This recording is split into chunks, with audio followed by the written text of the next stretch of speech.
The rats are pulling on the, you can measure rat motivation by how hard they pull on the spring, let's say, and they're more motivated if they're running away and running towards. But let's go back to play. So you can take juvenile rats who haven't been able to play for a while, maybe they've been isolated, or maybe they just haven't been able to engage in physical activity, like many school children that you might be thinking about, neither allowed to play nor allowed to engage in physical activity, and there's a reason I'm telling you that. So anyways, you get one of these little rats and you can measure how hard he'll pull to go out and play, or how many buttons he'll push, you know, and that gives you an indication of his motivation. So anyways, you can see that a play-deprived juvenile rat will fight harder to play than a non-play-deprived juvenile rat, and so you can infer that the rat wants to go play. And you know, you do that, you do the same measurement with everyone around you.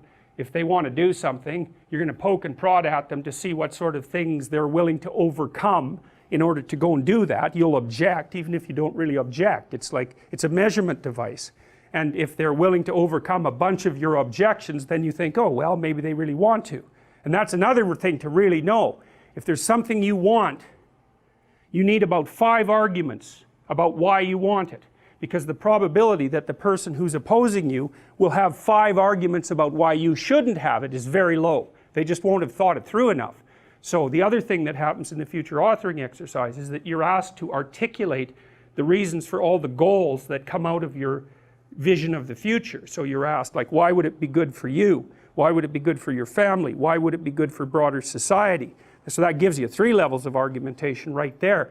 And if you have it articulated down into detail and it's related to other important goals, then you're a hell of a thing to argue with, because people just aren't that deep, by which I mean they just don't have that many levels of explanation or objection. And it's also really useful in relationship to your own mind, because if you want to do something that's difficult and that requires energy, a lot of different subsystems in your mind are going to throw up objections. It's like, well, maybe that isn't what you should be doing right now. Maybe you should be doing the dishes, or vacuuming, or watching TV, or looking at YouTube. Or if you're really sneaky, when you're trying to do something hard, what your brain does is give you something else hard to do that's not quite as hard, so that you can feel justified in not doing the thing you're supposed to because you're doing something else useful.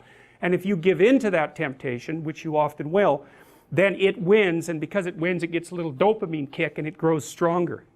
Anything you let win, the internal argument, grows, and anything you let be defeated shrinks, because it's punished. It doesn't get to have its way.